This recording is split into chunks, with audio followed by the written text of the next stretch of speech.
എല്ലാ കൂട്ടുകാർക്കും പുതിയൊരു വീഡിയോയിലേക്ക് സ്വാഗതം. ഇന്നത്തെ വീഡിയോയിൽ നമ്മൾ പരിചയപ്പെടുത്താനായിട്ട് പോകുന്നത് Redmi Note 7 വിശേഷങ്ങളാണ്. Redmi Note 7 ഇറങ്ങുമെന്ന് പറഞ്ഞ് കുറച്ച് നാളുകളായിട്ട് റൂമറുകൾ വരുന്നുണ്ടായിരുന്നു. നമുക്കറിയാം 48 മെഗാ പിക്സലിൻ്റെ ഒരു ക്യാമറയാണ് വരുന്നത്. അത് നമ്മൾ ഓൾറെഡി അറിഞ്ഞ കാര്യമാണ്. എന്നാൽ ഇപ്പോൾ നമ്മളെല്ലാവരും ഞെട്ടിച്ചുകൊണ്ട് Redmi Note 7 ചൈനയിൽ ലോഞ്ച് ആയിരിക്കുകയാണ്. അതിൽ ഏറ്റവും വലിയ കാര്യം എന്ന് വെച്ചാൽ ഇതിൻ്റെ പ്രൈസിൻ്റെ കാര്യമാണ്. നമ്മളെല്ലാവരും ഞെട്ടിപ്പോകുന്ന രീതിക്കുള്ള ഒരു പ്രൈസാണ് ഈ ഒരു ഫോണിന് കൊണ്ടുവന്ന് വെച്ചിരിക്കുന്നത്. അതായത് വെറും 10,000 രൂപയിൽ താഴെയാണ് ഈ ഒരു ഫോൺ റിലീസായിരിക്കുന്നത്.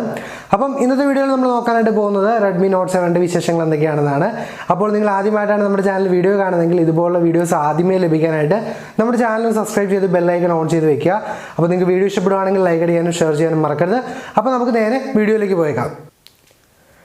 ആദ്യം തന്നെ പറഞ്ഞോട്ടെ, ഇതൊരു സാധാരണക്കാരന് വാങ്ങാൻ സാധിക്കുന്ന ഒരു മിഡ് റേഞ്ചിലുള്ള ഒരു ഫ്ലാഗ്ഷിപ്പ് ഫോണാണ്. അതായത് അത്രയും ഒരു ഫ്ലാഗ്ഷിപ്പ് ഫോണിൻ്റെ ഒരു സ്പെസിഫിക്കേഷനും ഫ്ലാഗ്ഷിപ്പ് ഫോണിൻ്റെ ഡിസൈനൊക്കെ ആയിട്ടാണ് ഈ ഒരു ഫോൺ വരുന്നത്. ഷോമിയിൽ നിന്ന് മാറി റെഡ്മി ആദ്യമായിട്ട് നിർമ്മിക്കുന്ന അല്ലെങ്കിൽ റെഡ്മിയുടെ ബ്രാൻഡിൽ വരുന്നൊരു ഫോണാണ് Redmi Note 7 എന്ന് പറയുന്നത്. എന്നിരുന്നാലും ഷോമി Redmi Note 7 എന്നൊക്കെയാണ് ഇതിൻ്റെ പേര് കൊടുത്തിരിക്കുന്നത്. അപ്പം ഈ ഒരു ഫോണിൻ്റെ വിശേഷങ്ങൾ പറയുമ്പോൾ ആദ്യമേ തന്നെ പറയേണ്ടത് ഇതിൻ്റെ ക്യാമറയുടെ കാര്യമാണ്. 48+5 ഒരു റയർ ക്യാമറയാണ് ഈ ഒരു ഫോണിൽ വരുന്നത്. ഫ്രണ്ടിലോട്ട് നോക്കുവാണെങ്കിൽ നമുക്ക് 13 മെഗാ പിക്സലിൻ്റെ ഒരു ക്യാമറ കൊടുത്തിരിക്കുന്നത് കാണാൻ സാധിക്കും.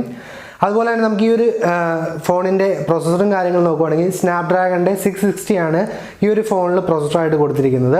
പിന്നീട് ഈ ഒരു ഫോണിൻ്റെ ബാറ്ററി കാര്യങ്ങൾ നോക്കുവാണെങ്കിൽ 4000 mAh ഒരു ബാറ്ററിയാണ്. അതുപോലെ തന്നെ നമുക്ക് ഫേസ് ലോക്ക് അവൈലബിൾ ആണ്, ഫിംഗർ പ്രിൻറ്റ് ലോക്കും കാര്യങ്ങളെല്ലാം അവൈലബിൾ ആണ്.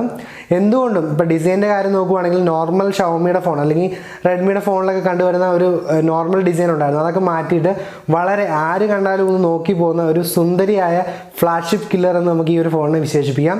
എത്ര വിശേഷിപ്പിച്ചാലും നമുക്ക് ഈ ഒരു ഫോണിനെ മതിയാവില്ല. അതായത് അത്ര മികച്ച ഡിസൈൻ, അത്ര മികച്ച സ്പെസിഫിക്കേഷൻ, വിലയാണെങ്കിലോ 10,000 രൂപ മാത്രം. നമുക്ക് ഈ ഒരു ഫോൺ ലഭിക്കുന്നത് 3 വേരിയൻറ്റുകളിലാണ്. അതായത് 32 GB 3 GB വേരിയൻറ്റ്, അതുപോലെ തന്നെ 4 GB 64 GB വേരിയൻറ്റ്, അതുപോലെ തന്നെ 6 GB 64 GB വേരിയൻ്റാണ്. 3 വേരിയൻറ്റുകളിലാണ് ഇപ്പോൾ ഈ ഫോൺ ലഭിക്കുന്നതെന്നാണ് നമുക്ക് കിട്ടുന്ന വിവരങ്ങൾ. ഇപ്പം ലോഞ്ച് ചെയ്തിരിക്കുന്ന ഈ 3 വേരിയൻറ്റുകളിലാണ് ലോഞ്ച് ചെയ്തിരിക്കുന്നത്. അപ്പോൾ നമുക്ക് ഈ ഒരു ഫോണിൽ ആൻഡ്രോയിഡിൻ്റെ 9 ഏറ്റവും പുതിയ ഓപ്പറേറ്റിംഗ് സിസ്റ്റമായ ആൻഡ്രോയിഡ് 9 ആണ് ഈ ഒരു ഫോണിൽ വരുന്നത്.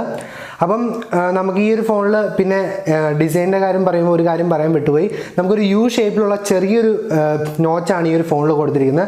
ഇതിനു മുമ്പ് നമ്മൾ പോക്കോ ഫോണിലൊക്കെ നോക്കിയപ്പം നോച്ച് കുറച്ച് വലുതായിരുന്നു, നമ്മൾ പലപ്പോഴും കംപ്ലൈൻറ്റ് പറഞ്ഞിട്ടുണ്ട്. എന്നാൽ ഇതിലോട്ട് വരുമ്പോൾ വളരെ ചെറിയൊരു നോച്ചാണ് ഫോണിൽ കൊടുത്തിരിക്കുന്നത്. അപ്പം നല്ലൊരു ഡിസ്പ്ലേയും അതുപോലെ തന്നെ നല്ല ഡിസൈനൊക്കെയാണ് ഈ ഒരു ഫോണിൽ വരുന്നത്. അപ്പോൾ ഈ ഒരു ഫോണിൻ്റെ വില കാര്യങ്ങൾ പറയുവാണെങ്കിൽ നമുക്ക് 3 വേരിയൻ്റ് അവൈലബിൾ ആണ്. ഏറ്റവും ചെറിയ വേരിയൻറ്റിന് വരുന്ന വിലയാണ് 9,999 രൂപ. അതായത് 3 GB റാം, അതുപോലെ തന്നെ 32 GB സ്റ്റോറേജിനാണ് 9,999 വരുന്നത്. അതുപോലെ തന്നെ 4 GB 64 GB വേരിയൻറ്റിന് വരുന്ന വില എന്ന് വെച്ചിട്ടുണ്ടെങ്കിൽ 12,500 രൂപയും, അതുപോലെ തന്നെ 6 GB 64 GB വെർഷന് വരുന്ന വില 14,500 രൂപയുമാണ്. അപ്പം എങ്ങനെയൊക്കെ നോക്കിയാലും ഇപ്പം മാർക്കറ്റിലുള്ള എല്ലാ ഫോണിനെയും കവച്ച് വയ്ക്കുന്ന രീതിക്കാണ് റെഡ്മിയുടെ Note 7 വരുന്നതെന്ന് പറയാനായിട്ട് സാധിക്കില്ല. റെഡ്മിയുടെ Note 7 പ്രോയും ഉടനെ തന്നെ വരുമെന്നാണ് ഇപ്പോൾ കിട്ടുന്ന വാർത്തകൾ. സോ അപ്പോൾ നിങ്ങൾ ഫോണൊക്കെ വാങ്ങാനായിട്ട് ഇരിക്കുകയാണെങ്കിൽ ഒന്ന് വെയിറ്റ് ചെയ്യുക. ഇതിപ്പോൾ ചൈനയിലാണ് ഈ ഫോൺ ലോഞ്ച് ചെയ്തിരിക്കുന്നത്. ഈ ഒരു പ്രൈസിന് തന്നെയാണ് ഈ ഒരു ഫോൺ ഇന്ത്യയിലേക്കും ലോഞ്ച് ചെയ്യുന്നതെങ്കിൽ നമ്മുടെ റിയൽമിയുടെ ഒക്കെ കാര്യം അല്ലെങ്കിൽ അവരുടെ ഒരു അവസ്ഥ എങ്ങനെയാവുമെന്ന് പറയാൻ പോലും നമുക്ക് പറ്റത്തില്ല.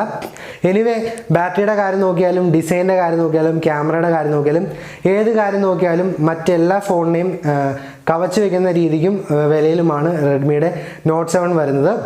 പിന്നെ ഒരു കാര്യം ഞാൻ പറയാനായിട്ട് വിട്ടുപോയി. നമ്മൾ പലപ്പോഴും ഷോമി ഫോണിൽ പറഞ്ഞു വരുന്നൊരു കാര്യമാണ് USB-യുടെ C ടൈപ്പ് പോർട്ട് ഇല്ല എന്നുള്ളത്. ഈ ഒരു ഫോണിൽ നമുക്ക് USB-C ടൈപ്പ് പോർട്ടാണ് വരുന്നത്. അതുകൊണ്ട് നമുക്ക് ക്വിക്ക് ചാർജിങ് വെർഷൻ 4 ആണ് ഇതിൽ വരുന്നത്. അതുകൊണ്ട് നമുക്ക് ഫാസ്റ്റായിട്ട് ഫോൺ ചാർജ് ചെയ്യാനും കാര്യങ്ങളെല്ലാം സാധിക്കും.